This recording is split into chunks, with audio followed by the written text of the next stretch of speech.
Hello everyone, I'm Kimberly Adams. Welcome back to Make Me Smart, where we make today make sense. It is Friday, June the 21st. I'm Kyle Risdahl. Thanks for joining us on the podcast and on the YouTube live stream. It is Friday today, which means it's time for the weekly happy hour episode, Economics on Tap, which is what we do on Fridays. It is indeed what we do on Fridays, and we're going to get to some news, we're going to take a break, and then we're going to play a game, which I hope all of you all who are on the live stream will join in. But first, before we get into it, what are you drinking, Mr. Risdahl? I'm driving down to Dodger Stadium in about 2 hours because we're going to the Dodger game tonight, so I'm not drinking. I'm having let's see, it's a San Pellegrino limonada in a Caipier glass with a little bit of ice, which is lovely today here in Los Angeles, where it's like 87 degrees. Although I'm sure it's hotter and grosser wherever you are, Kimberly Adams, if it's on the East Coast of the United States. I'm in D.C., and it is indeed hot and gross. Was it on our own programming or elsewhere where I heard the story about all the Japanese tourists coming in to see Oh Honey? That was on Marketplace yesterday. Yeah. I'm listening to so much content. Yeah. It blurs together. Yeah. So, yeah, he is a real draw for your team. No joke. Sorry. So I'm having box wine because I don't want to go too hard because I'm headed over to a friend's house for a literary cocktail party later on. Really? With literary themes because, you know, I'm a nerd and that's what we do here in Washington. So what are the drinks going to be? Do you know, or is it a surprise? It's going to be a surprise. I will, at some point in the next hour, come up with some sort of literary themed cocktail that I will bring along. I don't know what it's going to be yet, but I will come up with something. Feel free to drop ideas in the chat. Thinking on your feet. Well, let's see what's going on the chat today. So let's see. Jennifer Weaver's having a purple Powerade. Don't know why. Just cause, I suppose. Noah Sanchez is having Bio Wonder Water Raspberry Lemon, which is very nice. Keegan from Louisville is having Queen's Park Swizzle, which is mint-washed rum, lime juice, 12 dashes of Angostura bitters, and a very fun-looking unicorn glass. So I'm all for it. Kevin Kleinfelter is having a slow gin fizz. That is, of course, SLOE gin fizz, which is not, he says, a gin fizz. And I want to know what the difference between a slow gin fizz and a gin fizz is. You probably know this. I do not. However, this is a weird combining of my love of anime and my love of cocktails. I've been watching this anime called The Bartender, and it's about bartenders and their craft in making these exquisite cocktails in this show.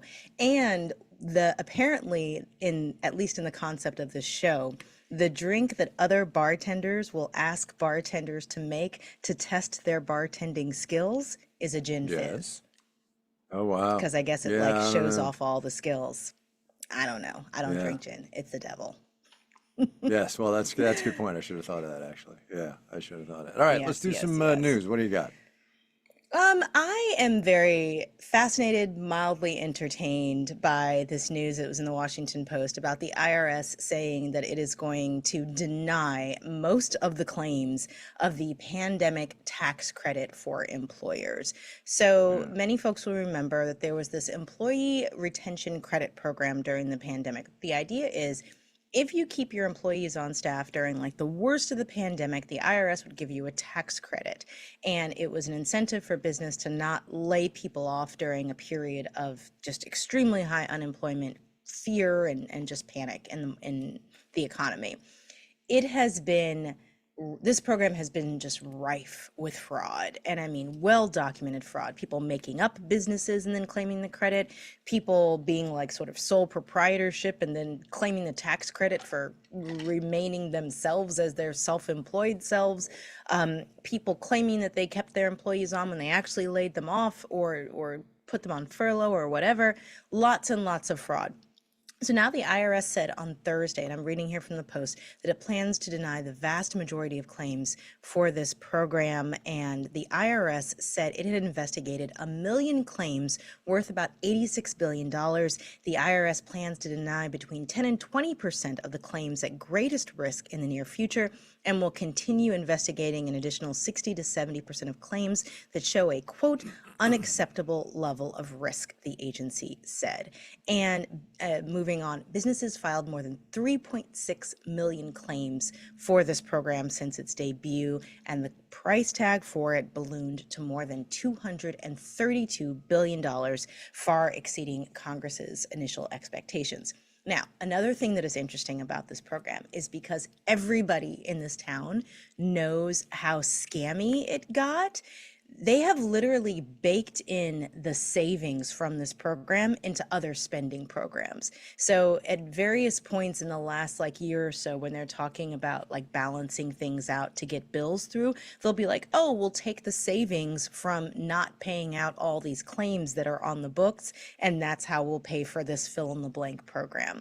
So that has been just interesting, sad.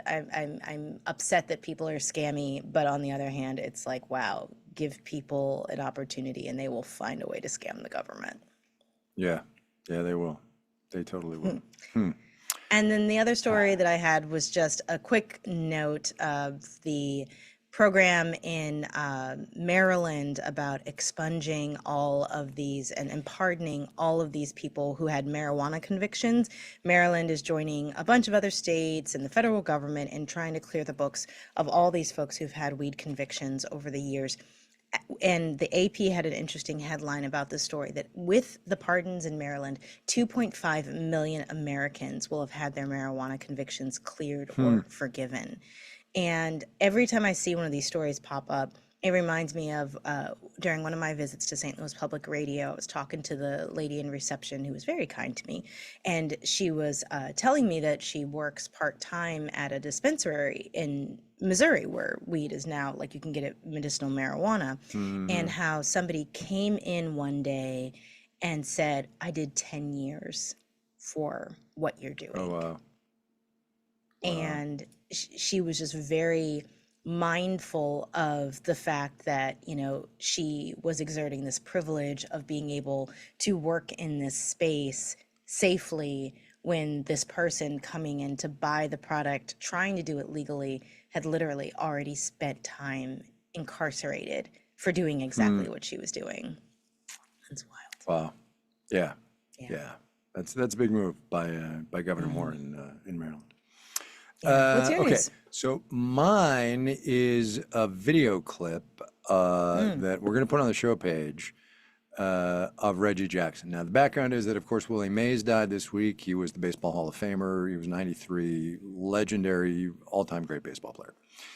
Major League Baseball had already had scheduled a game at Rickwood Field down in Birmingham, Alabama, where Willie Mays was from. He was from Alabama, and where he played in the Negro Leagues. And they were going to celebrate Willie Mays' life in the Negro Leagues and all this jazz. Willie, of course, dies. They can't celebrate his life, but they do make a big event of it on Thursday night at Rickwood Field. And on the telecast on CBS Sports, they had Reggie Jackson sitting there with some of the analysts. And Reggie Jackson, another one of the all-time greats, he was a Oakland A, New York Yankees. Also in the minor leagues in 1967, he played for the Birmingham Barons at Rickwood Field. And Alex Rodriguez, another former Yankee, asked Reggie Jackson what it was like. And this is 2 minutes of really raw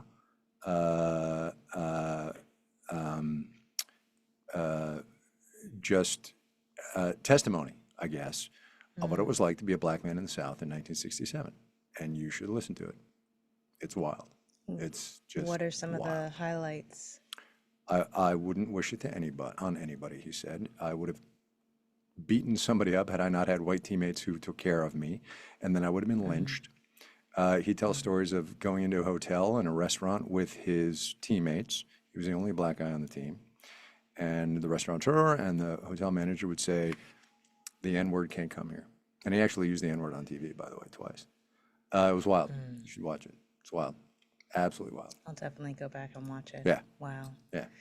Anyway. And the fact that these folks are still with us is just, sometimes when I listen to my grandmother, who is, I'm not going to get myself in trouble there, who remembers these times. Yep. And she, and even my mother to some extent, will tell stories of Oh, sure. Yeah. just how bad it was. Yeah. And the fear Like, I remember one time having a very difficult conversation with my grandmother, um, where she mentioned in passing that she didn't let my mother and her siblings go to a civil rights protest. And I was like, Hmm. really? Wow. And she said, don't you dare judge me. Yeah, She they killed said, them. they Yeah, were killing people. they were killing people. They were Yeah, yeah, killing people. And don't you dare sit here and try to judge me for protecting my children. And it totally. shook me to my core because Yep. none of us will ever know what that was like. Thankfully, hopefully, some people are still experiencing versions of it. But the fact that those folks are still here and telling those stories is Yep. just a reminder of how close it is, you know? Totally. Yeah, Totally. yeah. A very quick correction, thanks to Alec Vanderaa. It was Fox, not CBS, just to make sure we get credit where credit's due. Anyway, it's on the show page. Give it a look. It's about 2.5 minutes. All right, done with the news. Quick break, half full, half empty when we come back. Here we go.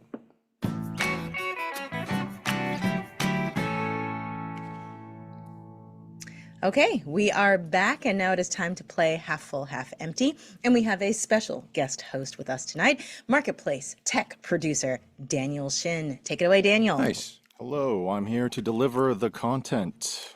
Number one, we've got an article out of The Atlantic this week. Controversial one suggested wedding planners might want to adopt a new rule, no plus ones in your guest invites. Are you half full Oh, or half wow. empty on the idea of no plus ones? Wow. My That's a sister sharp told intake me of that I breath, didn't get Kimberly a Adams. +1 to her wedding, and I was like, wow.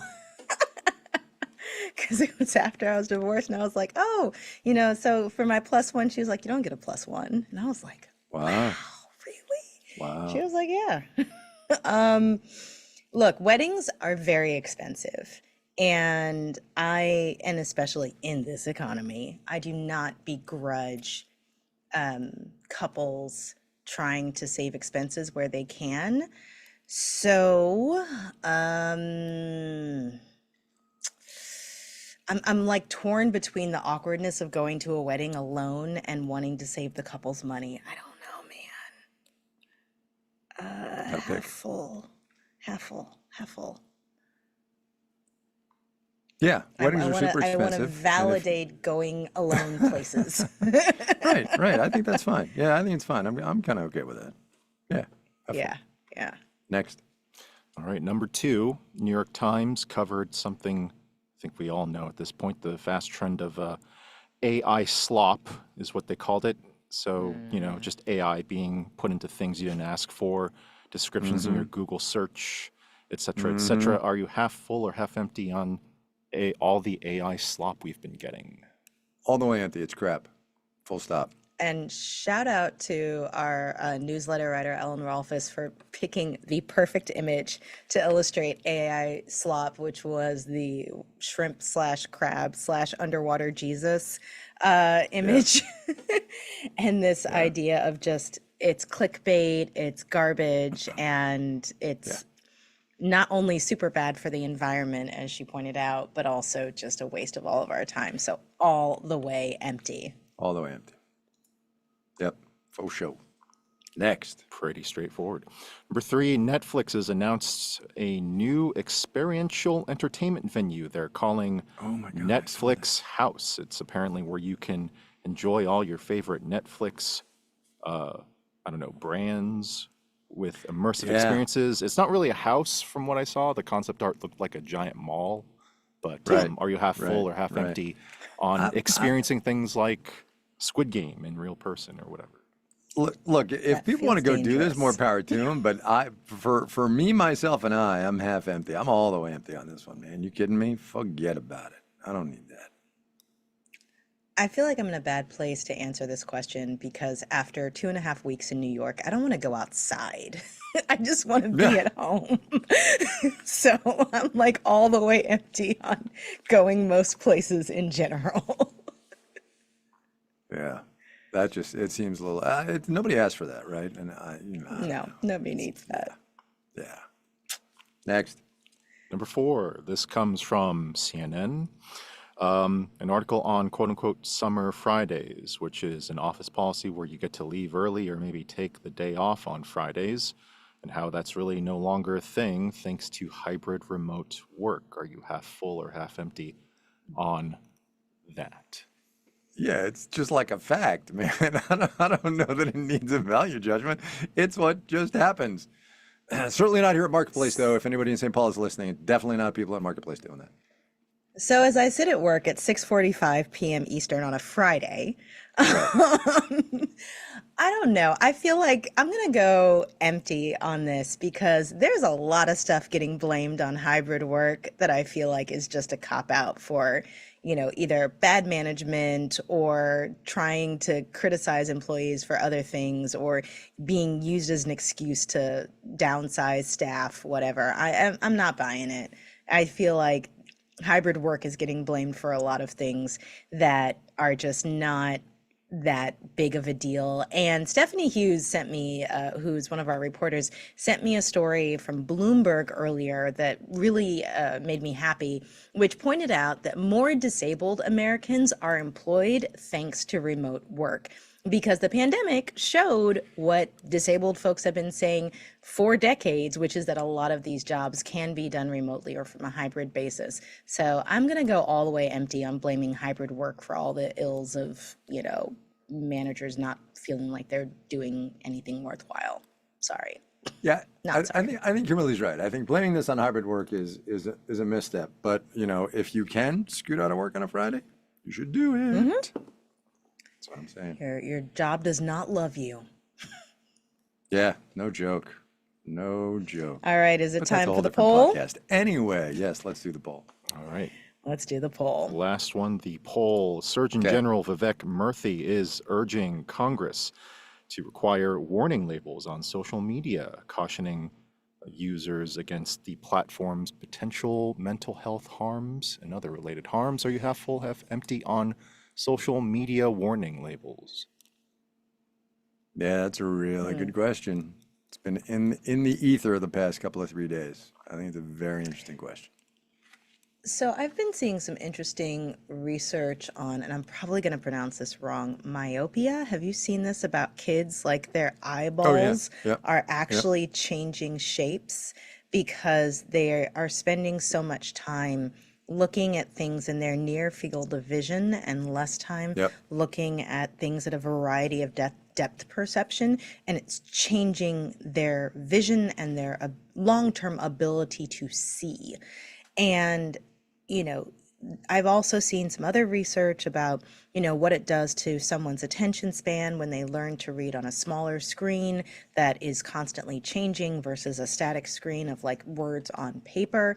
And I think that there are some physiological consequences of increased exposure to screen time, and having kids spend so much time on these things, not to mention the well-documented mental health effects of kids having a ton of exposure to social media, and Instagram is where this is best documented and what it does to young women's mental health. That said, giant caveat here that I do not have children. And I have heard from my friends who do have children, especially small children, that just like the struggle to keep them occupied and just how easy it is made to put them down with a kids show that has educational value, that is engaging, that can just occupy them to give them a moment's time to breathe and to rest. And I don't want to begrudge that to anybody either. It's a tough one. You're very quiet. Oh, my turn. Well, I didn't know if you were finished. So done. We've had plenty of time to answer the poll. 289 Yes. people in it. Let's see. Half full, 71%. Half empty, 28%. So look, a couple of things. Number one, let's not conflate screen time with social media, right? What Murthy was talking that's a about good was point. social media, which can be super, super damaging, as we know. Screen time, I'm all in favor of getting a 5-year-old a freaking iPad and letting him watch Bluey so that I can sit down and have a beer on a Friday afternoon, right? I mean, I totally, or do whatever parental thing I have to do, not necessarily have a beer while I'm watching a kid. I get it. Don't add me. But you know what I mean, right? So that's one thing. But the social media thing I think is real, especially for those younger teens, like the 12-year-olds, the 13-year-olds, right? I'm not so worried about the 17 and 18-year-olds because you're literally your brains change and you can process things better. But for those younger teens, that can be super, super challenging, especially for, says the guy who has a daughter, young women, right? And the body image things and the potential for abuse and all of that stuff. So I don't know if an actual Surgeon General's warning is what it takes, but I'm all in favor of Murthy having raised this as a thing we need to take more seriously because I'm not sure we have yet, or most of us have yet, you know? That's a really good distinction between screen time and social media. And yeah, on the social media part, I'm going to go half full on the warnings for social media. Yeah. All right, did I give it already? Half full was 71%, half empty was 28%. Yes. Poll was complete, Yes, you did. 241 votes. All right, well, there we go. Good. Boom. Done. All right, we're done. All right, that is it for us today. We're going to be back on Monday. In the meantime, you know where to find us. We are at 508 UB Smart. You can email us at makemesmart@marketplace.org. Kai is still on the Bird app. I am on Blue Sky and Mastodon and Discord and trying to figure out where we all land. Yeah, totally. Totally.